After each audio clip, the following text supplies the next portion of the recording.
Yeah, so I think that I went into it, and you can just consider the phrase ignorance is bliss. Go to college, like, I don't think anything of it. I don't think, I definitely did get a lot of people commenting on my accent, and, I dealt with some stereotypes and things like that, but I never really took it to heart too much. I could be like, "Oh, that's what you think." Like, "No, that's not the way that it is." That's not what I think, things like that. Before diving into this week's show, let's thank our sponsor, Fern Whitening Supplies. Okay, friend, do you need a reason to try Fern's whitening gels? Let's chat.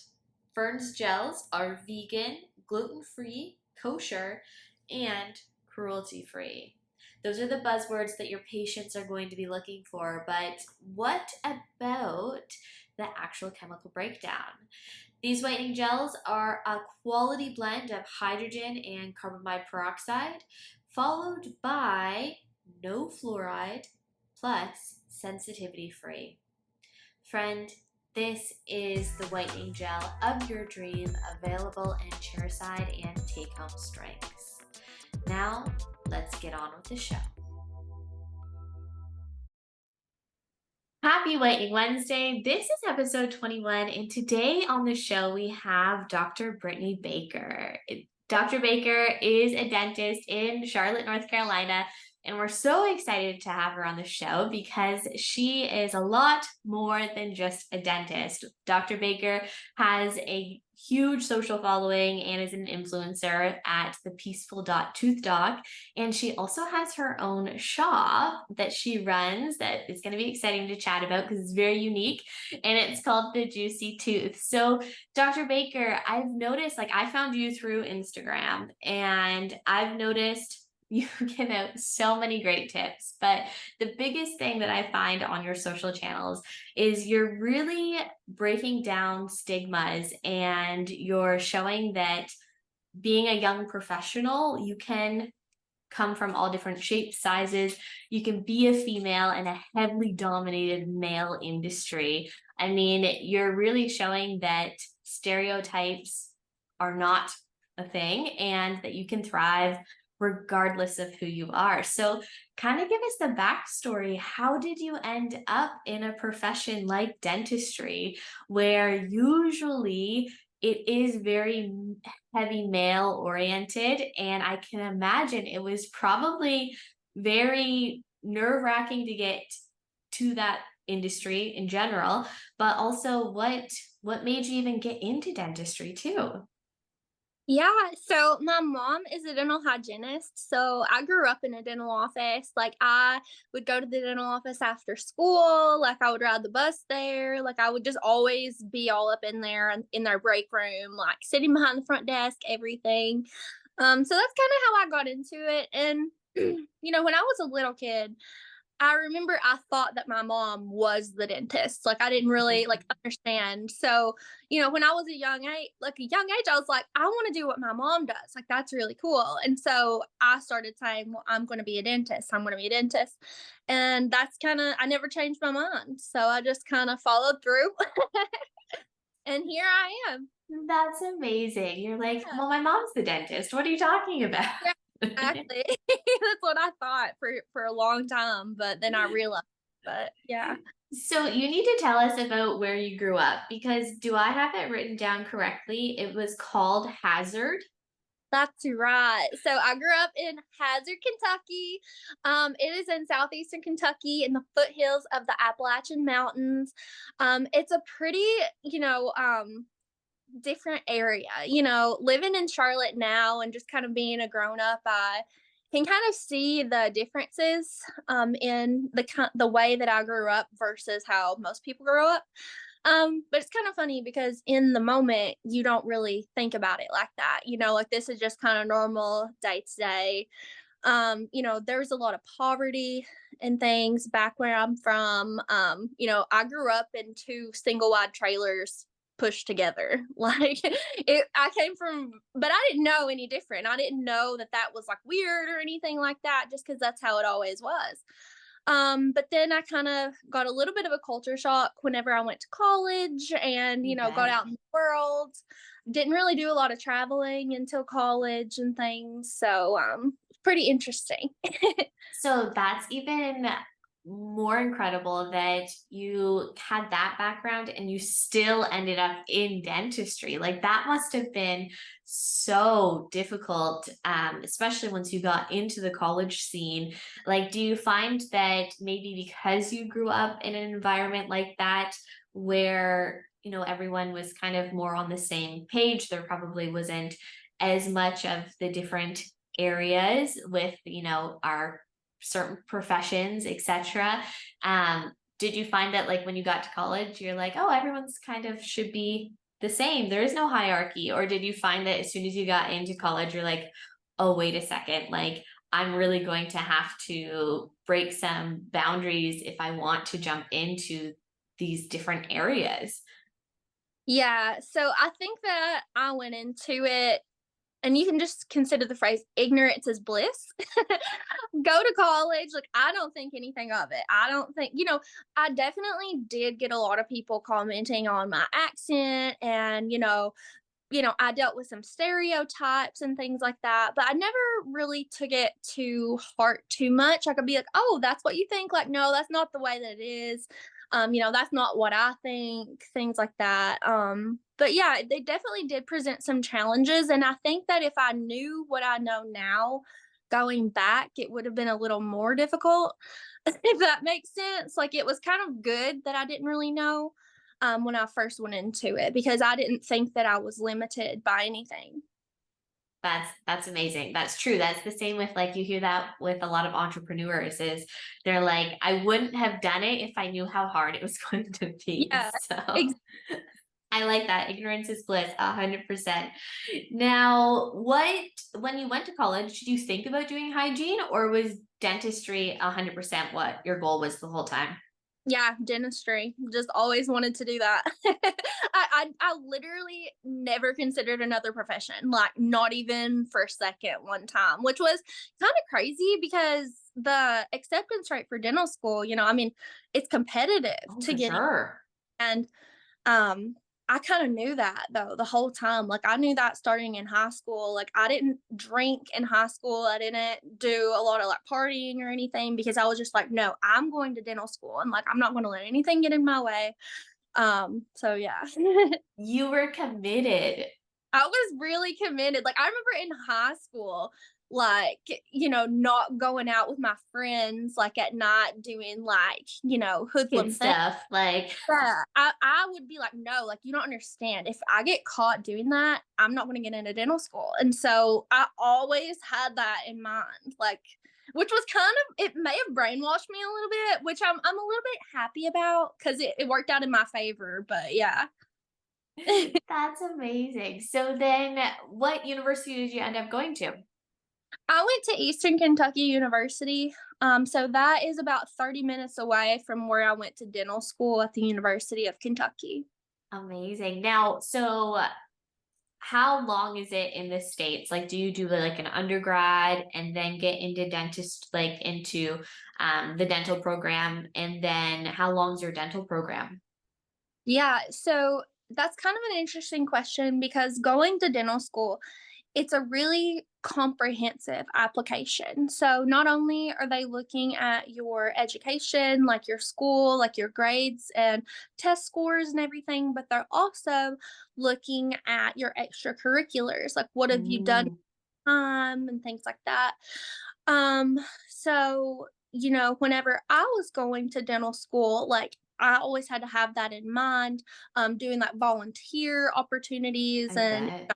shadowing hours and things like that. So you got to have a lot of that kind of stuff. But as far as the school goes, you go for 4 years undergrad. So me personally, I got my bachelor's in biology, minor in chemistry, and then I went on to dental school, and that was another 4 years. And then if you want to specialize, most specialty programs are like 2 to 3 years.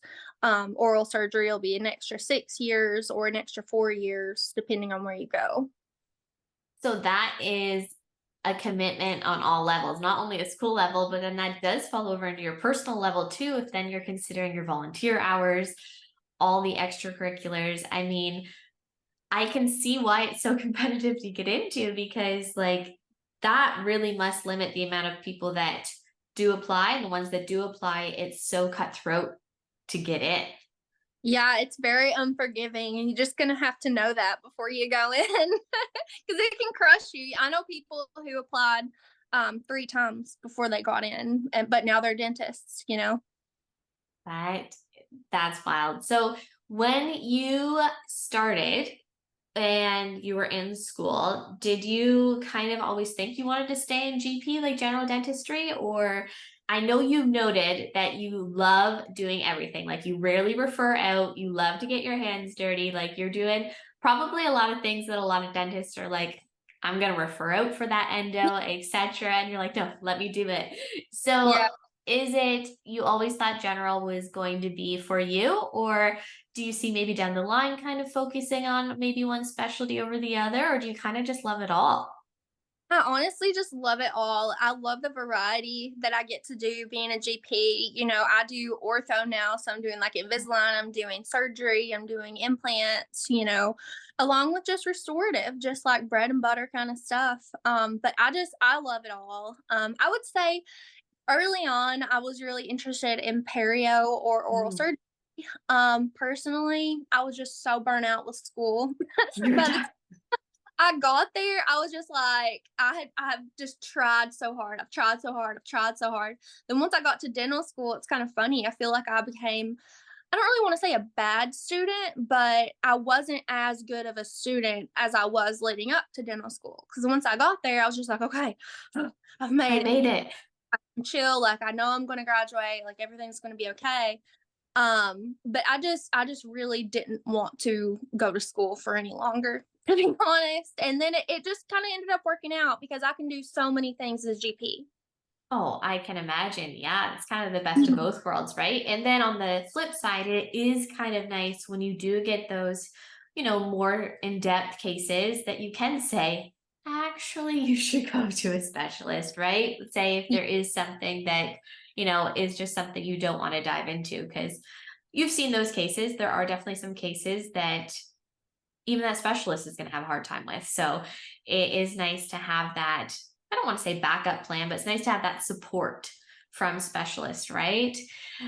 Definitely, definitely. I love the specialists that I work with here in Charlotte. I feel like we have like a pretty small dental community in the city, and I feel comfortable texting any of my specialists anytime that I have any questions. And one good thing about doing so many different procedures is I kind of know, more so like who would be the best person to send For this that person, specific.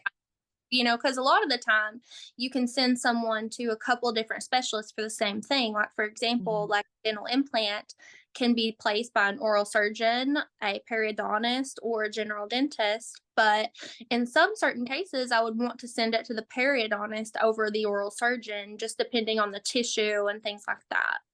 For sure. So it's always nice to have those options. And it's great that you know them personally too. So you feel comfortable sending, because you're that primary care provider, right? So whoever you send your patient to, they're going to almost see it as a reflection of you, right? Like, oh, I can't believe Dr. Baker sent me there. Like, Yeah, exactly.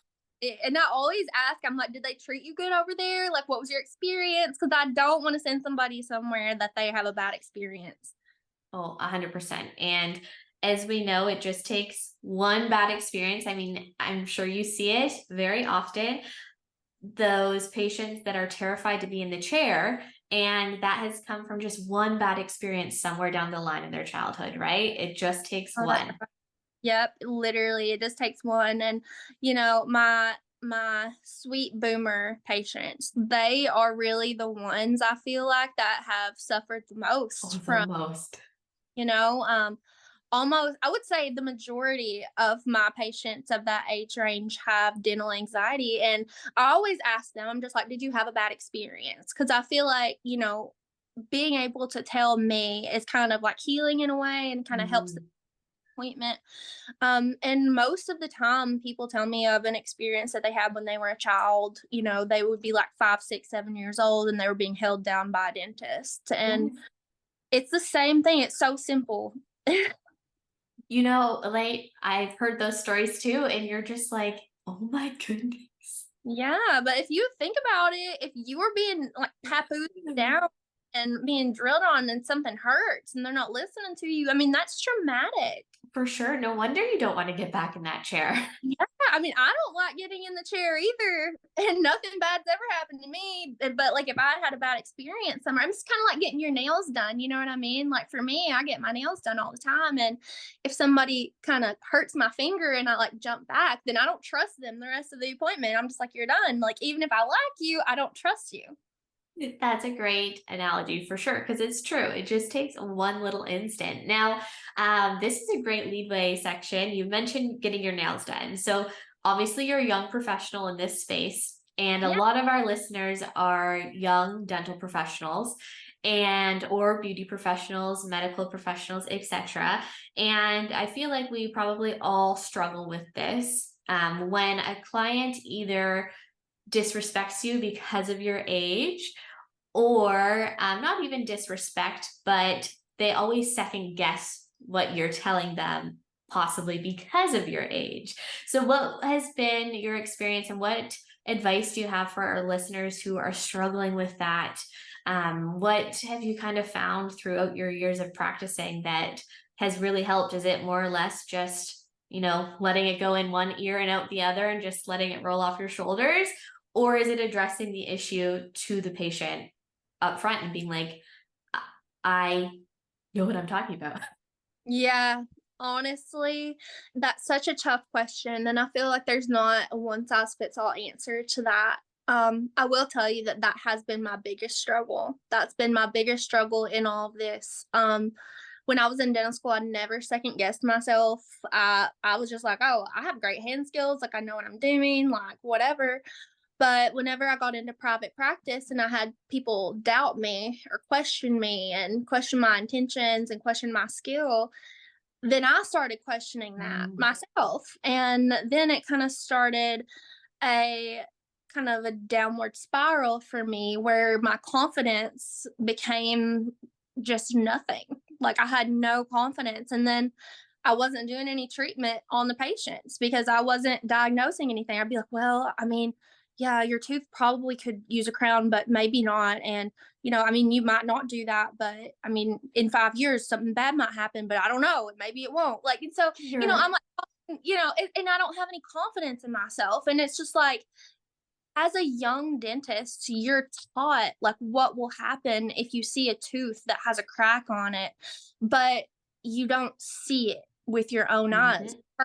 until you're in there and you get that experience and you get that time practicing and you see things happen. It's you're kind of going off of just like what you've been told. You're like, well, I think that if the tooth looks like that, then this is probably going to happen. But that's just not always the case. And No. being to convey that with patients and communicate that with patients in a way that's confident, like letting them know, it's not, I don't have a crystal ball. I can't tell you like when something's going to happen or not.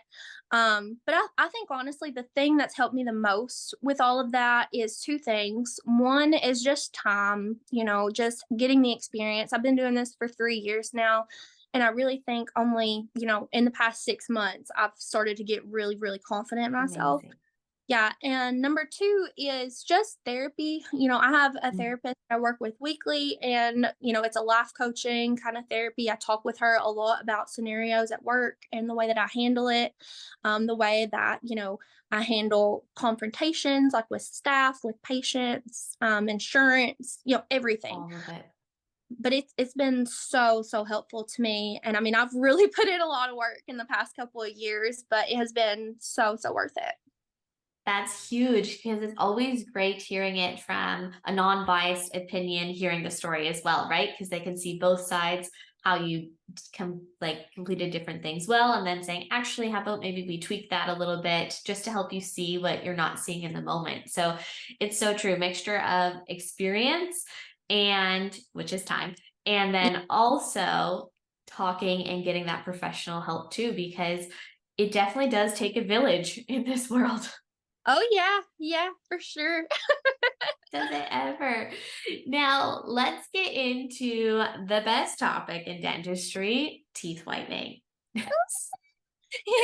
So I'm curious to see what it's like in the States. So here in Canada, I have lots of dentist friends who I chat with all the time, and their response on what they were taught in school about whitening is pretty similar, where it's pretty limited.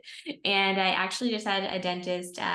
It's a funny story. This winter, us being in Canada, we get a lot of snow, and he called me one day freaking out, and he's like, "Rachel, my staff didn't come in today, but some of our patients didn't cancel. So I'm here by myself, and my next patient is chairside whitening." He's like, "What do I do?" And it is, I think, one of those, you could almost say that it is more of a complimentary service where, just unfortunately, due to the market, with it being so high for patients to get at their dental office, it's not usually a service that dentists focus on very much, right? Like, I highly doubt it's a day of hygiene, you need to book X amount of whitening patients. Like, usually whitening's not at the top of an office's mind, right? Or they're just doing take home. So do you remember, even if anything or much in school, like was it more or less just like a chapter in a textbook? Or did you guys actually do models, or was it just building custom like trays to just practice with? Yeah, so I believe that it was, I mean, we had a pretty limited amount of education for it. It seemed like, we had maybe like one day where we learned about it, like the whole like PowerPoint was about whitening and, the whole chapter, and then we did the impressions on each other, made the trays, did the gel, got to take that home.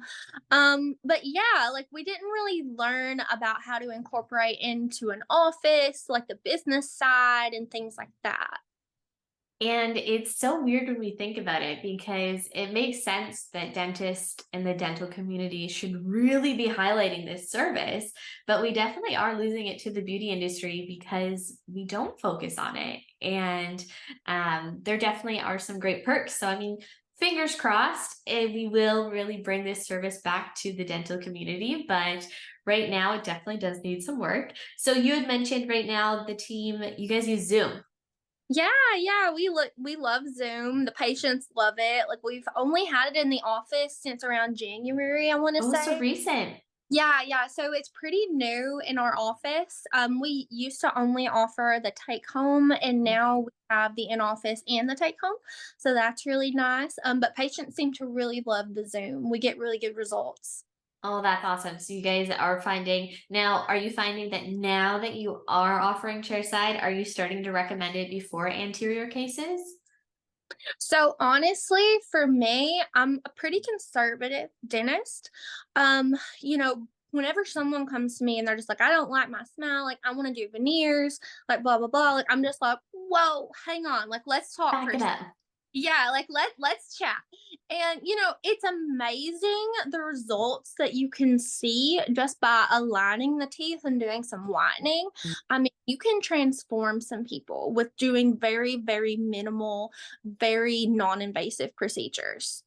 And that's incredible that you're taking that approach, because as we know, there definitely are some dentists who would jump to the more expensive procedures right off the hop. So that's amazing that you're like, you know what, let's bring it back and do the more minimal. And then if you still want to move forward with the more invasive, then we can go there. But let's try the minimal first. So it's Yeah. so true. I mean, whitening can help with so much confidence. And even as you mentioned, like slight alignment too. So these little tweaks, I mean, mind you, it still does cost money, but not as much as like veneers, etc.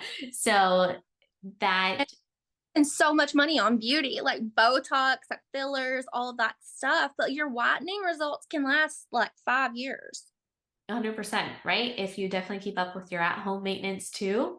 Hmm. Yeah. Now, speaking of the beauty industry, do you think you'll start doing Botox in the future?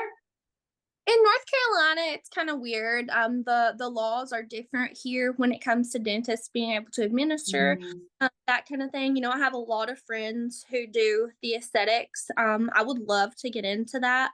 Honestly, though, like my schedule is pretty full with dentistry. Like, I don't really know if how it would be if I tried to incorporate more of that, in with the dentistry. I wonder if I would have enough time.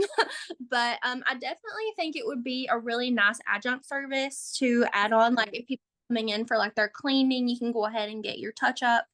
But here you have to use it for mostly dental Is it purposes. just like TMJ? Yeah, J pretty much is what you can do it for here. Yeah. And I Well, get that, but I don't do it. well, it's so great seeing that the profession is moving forward and opening some different doors for some different procedures, which is awesome. So, last thing that we need to get into is you jumped into the social media space, which is so amazing. It's so great seeing this. Now, a lot of our listeners are business owners, and obviously, social media is huge when it comes to owning a business. What are some tips that you would recommend to grow on socials? Yeah, I think that you have to just be engaging. You have to talk to the people on there. It's called social media for a reason, right? Like people think you just get on there and you post and that's it. No, like there you have to literally like I have Instagram friends. Like I have like a group of friends that I talk to on Instagram that I've never met in real life, but it's like we're always chatting just like what's like the content strategy for this, you know, short amount of time or whatever, but it's really important to just stay engaged, like ask questions to your audience, like talk about the things that your audience wants to hear you talk about. It's been a lot of trial and error for me. I've posted some things that have done really well. I've posted some things that have not done really well. But really, it's just keeping in mind that you want to provide value for your audience. So you want to give them a reason why they're listening to you or watching your content. You want to make sure that it's valuable. That's a great point, and especially with all of the different platforms and similar providers, you could say, that are probably putting out the same or similar post as you. It is about consistency and engaging, because then, other than that, what makes you stand out, right? Exactly. Yeah. Because there are a lot of dental influencers in the space. And so, how can you make yourself different? Yeah, I mean, yours are so fun. Everyone that's listening, I hope they go and follow your page because it is the greatest. Now, one last question before we dive into where to follow you and all that fun stuff. There is you could almost say a theory that's going around in the dental community and the beauty industry, and everyone has very different opinions. So it's kind of like an up in the air answer or question, but let's see which side of the fence you land on. When it comes to teeth whitening and you know about the tooth anatomy, do you think telling your patient to drink lots of water prior to a chairside whitening session, do you think that would actually help limit sensitivity? No. I mean, I don't think so. That doesn't sound. I would need to know the logic behind that. Just hearing it, I don't think so. I agree with you 1,000%. So we're on the same page. Okay, cool. That's so great. We're gonna start asking all of our guests that, and we're gonna just see where we end up. But no, that's amazing. So this was such a great chat. We appreciate it so much that you were able to come on. So give us where we can follow along with your journey, and also give us a little plug and more info on the Juicy Tooth. Yeah, so the Juicy Tooth is my little story that I just made. So I love art and I just love to make things with my hands all the time. So I like to make little polymer clay tooth sculptures. I have phone charms, I have keychains, little figurines. Just a kind of little side hobby, side hobby that I do. And then you can follow me at Peaceful Tooth Doc on Instagram and TikTok as well, but mostly active on Instagram.